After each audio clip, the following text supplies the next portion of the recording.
Right. Hello, everyone. Welcome back to another fairly quick game that I played on Isthmus not too long ago.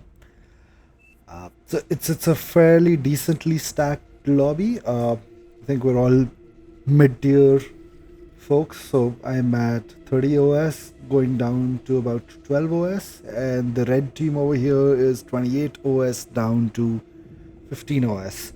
Again, between six chefs to three chefs, one three chef player on each team. Swin Net playing the eco sport, and I myself have gone on the front geo sport. And the reason I picked this replay is because of how quickly we were sort of able to overcome the opposing team. So I've gone for a super greedy build over here. So I started over here, walked all the way, and I'm getting the fourth max. Got a wind turbine in between because the wind was really good, and we'll see how that helps out because the wind just started dropping, and I remember it takes a while to pick back up. Now, an important thing, what helped us win, is the fact that Reverie over here on the absolute transport goes super aggressive. So he's been handed over some wins, uh, and he's made a couple of pawns. So they're defending the front lines, and he's got these two res bots who are moving up to reclaim all the mid metal. Now, this gives him a massive advantage. So there's about, as we just saw, 1.25k metal.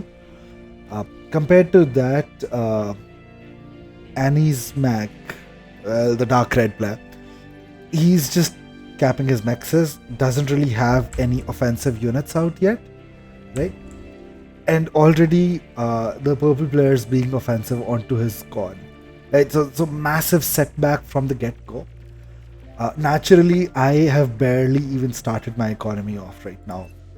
I mean, so quite a few windmills waiting for the wind to pick up, but I'm taking all of this in. So it's as someone who's supporting the front, eventually it's my responsibility to come out with a T2, hand over the front T2 cons. I am being conscious of what is the skill level of my front players and how aggressive are they being, because each one of these moves is telling me more about how much time I have. And the reason I speak about time is because that's the more time you have, the more exponentially you can grow your economy, which means when you do hit the front, you can have stronger units or more units, and more units is always better than one big fancy unit. uh, so quite a greedy start over here. So I've sent one resbot out to reclaim all the metal along the coast over here. I have to give a res and a con to our C player, who is again something I identified is a relatively lower OS player, so might need help. So in my mind, I'm thinking, all right, I might need to go to this C with probably ducks to support if needed. Right, but I'm just pumping out a lot of resbots to just get started. I don't really have the most efficient build for Geo over here, but it's something that works for me, so I go for it, which is I build a couple of con turrets which will support me in getting my T2 maxes. Now, back to the front lines, it's still not established, right? Anton took some time but walked forward and is still pushing in. There is no LLT. Anton probably could have walked up and degunned that. Would have been a massive setback for the dark red player over here. Brown player moves to support in, but we already have some rocket bots. So again, incisors are pushed back. Now, this is so every geographical advantage that you and your team take, you'll see how quickly that can help you push even further and get you a quick victory. So Swintrinet already going into a T2 over here on the backlines, has his T2 lab up in about a second over there, and meanwhile nothing from a green player. So this is something that I also recognize. So I don't have a Geo, it's a fairly late Geo, but I prefer getting my 3 con turrets out and then they really just push in and get my Geo up quickly. And this is the moment I would expect that, okay, there's gonna be a T2. Again, that's me being quite needy. but I do recognize that there's going to be delays. There's pings that a yellow pawn got through, probably dropped off by this transport. Uh, Slight panic. It gets called out. Delayed reaction from my end. Uh, but I just go into a quick grunt production to sort of steer this off. Front lines are holding steady, so I'm not too worried about it. I do have quite a few res bots all over the map, just eating up everything. Ate that grunt with the con turret, so that was a lucky piece of micro. Wouldn't expect me to pull that off again on the fly. Uh, I think this could have been better. We could have sent out maybe another res bot to just help res these maxes, because the C position, the defining factor is how much metal you have and your metal control. If I'm the C player, I would have, yeah, absolutely, have a con boat building up the mexes over here, trying to get some control on the island as well. Because the more metal inflow you have, the better you reclaim, the better you trade in your fights, the sooner you will win your sea victory. Naval victory is all about controlling your metal efficiently. Now, funny thing is, the teams pushed that far forward, but there's no response to this position. So the red team is content on sitting here, right? And you can see Reverie chooses to be aggressive. I honestly really appreciate this play. Very heads up play from Reverie to continuously be pushing in, taking every single max along the way, and not building too many defenses. If you've noticed, he's got a fairly low energy input. Maybe I should have noticed that and dropped him a couple of wins. But what he does have is units far up forward pushing in, because every time you push in, the enemy has to spend that extra time pushing you back. And he already has his con up, so that's great. Now, this is a troubling scenario. So we've already got 7 missile trucks, handled very beautifully. But once missile trucks start reaching this larger ball stage, it's sort of difficult to push them back. They tend to do quite a lot of alpha damage every time they spin around. So it's just a scenario you want to avoid. And if you are in, you want to quickly spam things at the missile trucks and run them over ASAP. We've also got 3 Centurions up here. 4. The 4th one's coming up. Super expensive, but they're fairly sturdy. They can one-on-one a commander if you micro them absolutely perfectly. So that's that. Now, my opponent, Daxt, is going into a T2 vehicle lab, going for a standard Tsar rush. Again, are we really efficient about it? Not at all. I'm pretty sure if someone's practiced this, they can get a Tsar out by 7.5 minutes. But then again, I am not there either. So what I'm doing, I have bought a con off of my tech, the very first con that was produced. And with that T2 con, I'm upgrading all my mexes. If you ask me, again, I'm being really greedy, because after upgrading my mexes, I think I'm going for a 3rd energy storage. I've got a metal storage. My commander's still alive. And I'm going in for an advanced geothermal as well. And this greed is entirely off of the back of the fact that we are pushed in this far ahead. Right? If this front line was somewhere over here, I'm probably going into massive unit production. If I've seen the enemy has a load of T1 defenses somewhere marked over here, I'll probably go for an early T2 without the mexes, without anything, just straight up get a couple of Sheldons out or something. Commander self-destructed. Again, Sheldons may not be the most efficient, but whatever I can get to start pushing the enemy in so that we can be on the offensive. Sitting here and waiting with our units like this is the worst way to spend your metal. I'd rather you spend this metal into your economy and then have enough units just in time to defend than have these units just sitting here not doing anything. But then again, this is pretty much the first base which will fall. Another super critical thing, very heads up play by Grizzly, by the way, to set up a wall. Something that I think people at my level tend to forget, that walls do exist. And something that lower OS people heavily invest into. I've seen low OS people have walls all over the place, which sounds fun till you realize heavier T2 units can just walk into those walls and destroy them. But what I really wanted to point out was never have your windmills stacked up in this big fashion. You'll see higher OS people go for rows of two, and the reason for that is a single windmill that explodes over here is going to set off a chain reaction and destroy this entire bunch. So if it's a set of 3 rows of windmills, that entire column is going to get decimated. What makes this even worse is the fact that there's energy converters next to it. So I don't need to spend time to burn out a windmill. I can just go for a converter. A converter does have less HP, so if you get one converter, this entire thing goes off. So very explosive economy over here.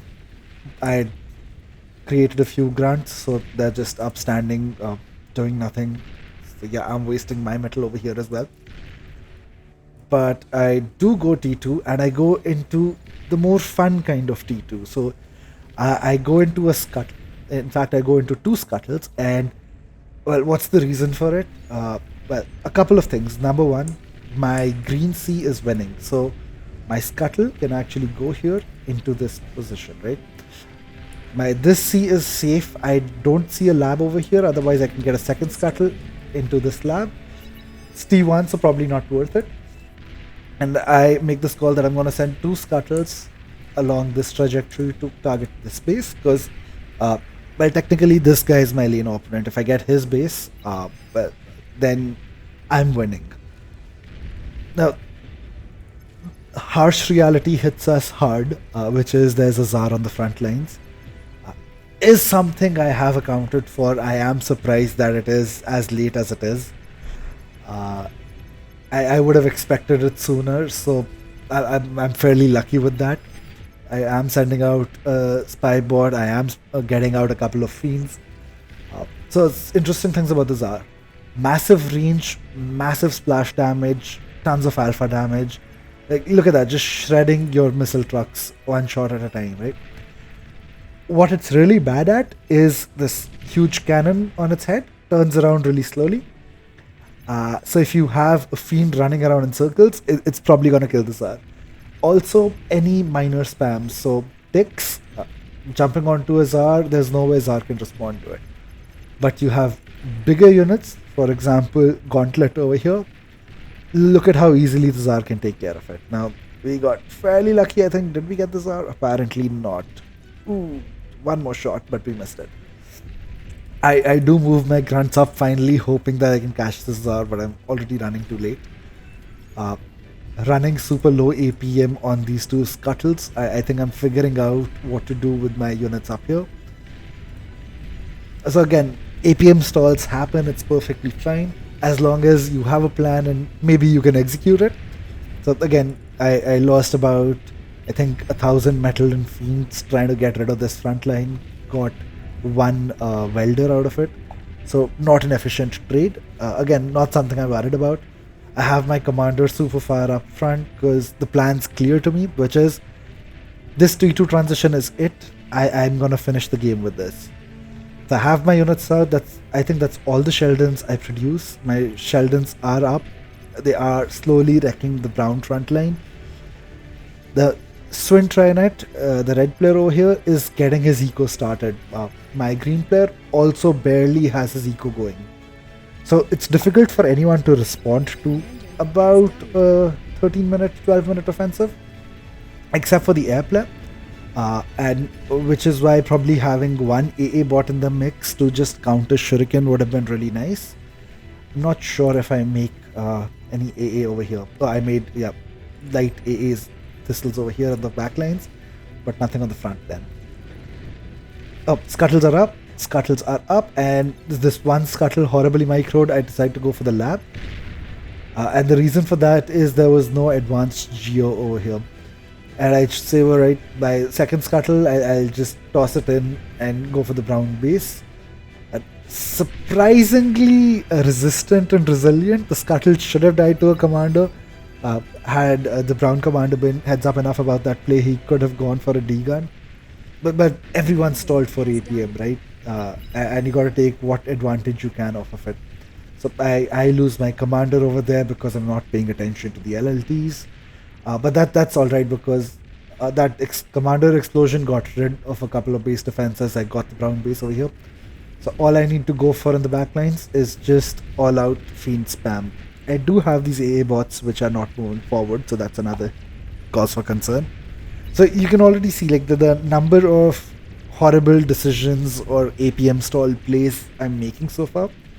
Despite that, we are on the offensive. Now, massive shout out to the pawn player over here, Lamoop, I guess, if I'm getting that name right. Commander. Realizes he has enough of an economy, goes into a 3 lab tick spam.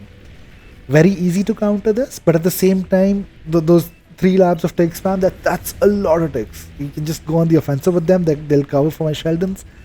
We get all the line of sight we really need. Fiends are stalling out over here. I do believe there should be some res bots coming in. Or, okay, I've gone for a couple of twitches to just reclaim all the metal over here. This Zar is up and running, and that's something we need to get rid of again. So, gotta micro those. But at the same time, I've moved my Sheldons down south to get the orange economy on land. So we're just knocking bases out, right? And you can see that it shows in the red team morale as well. We're not doing anything out of the ordinary except one player started being offensive, which is Reverie, and we all sort of dogpiled on top of that. And from that, we've taken out three bases so far, and we're going for everyone else as well.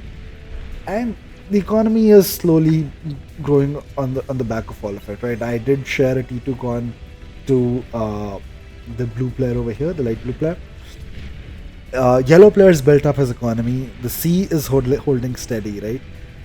But that doesn't matter when we've got half your team, right? So the Sheldon line that's been going this way is now moving up into the air player. The fiends are taking a detour and going for the pink player, right? And the red team is just losing all out morale right now. I do have a spy bot just casually scouting for things that could be around here. My cute spam of twitches is going around. I think they'll start building mexes over here as well soon. Do I really need that economy? No, but hey, if you got the geographical advantage, might as well use it, right? So yeah, my Spectre spy bot scouting out ahead. Sheldon just getting rid of the air economy. Ticks are moving in. Now these shuriken have been really annoying in this game so far, but I think the pink player just quit straight up. So, and now I think the red player does realize that he's in quite a pickle, but it's already too late. There's welders coming out. My Sheldon can just micro. Yeah, I micro my Sheldon, and there we go. One welder down. There's gunslingers that are moving up. Yellow player, massive shout out. So Paw over here just straight up builds a T2 lab and starts pumping out fiends. Realizes his team's gonna need his help. Well, number one, gotta acknowledge that it's an amazing move, but it's a bit too late. I am wasting my economy over here. I'm not being efficient about it. I'm just sending my fiends out and microing them post the fact that they're already there. Now, these fiends already in the back lines, red eco's being decimated by Sheldons. That's when these yellow fiends start moving up into me, which tells me that these fiends won't be supporting the front lines. So my fiends can now move in this way. So the yellow player has to pick and choose. It's already too late in the game, so we can take advantage of these relatively easy, straightforward plays. And I think this is the final resign vote that does get called. The entire team has tapped out. So yeah, just wanted to show this replay to everyone because all it takes is just one front player being on the offensive, and Reverie didn't do much beyond that, right? But that I needed the pawn and the geo player just need you to push in so that when they're ready and they come in for the offensive, the whole team has a massive advantage. At this point, the entire team could just be ecoing. In fact, even before we pushed the air and the tech base, we could just be ecoing and we would still win the game, though in a lot more time. So yeah, that's the game that I hope teaches the benefits of being aggressive. And I hope you all have a good day. Take care, have fun, cheers. Commander destroyed.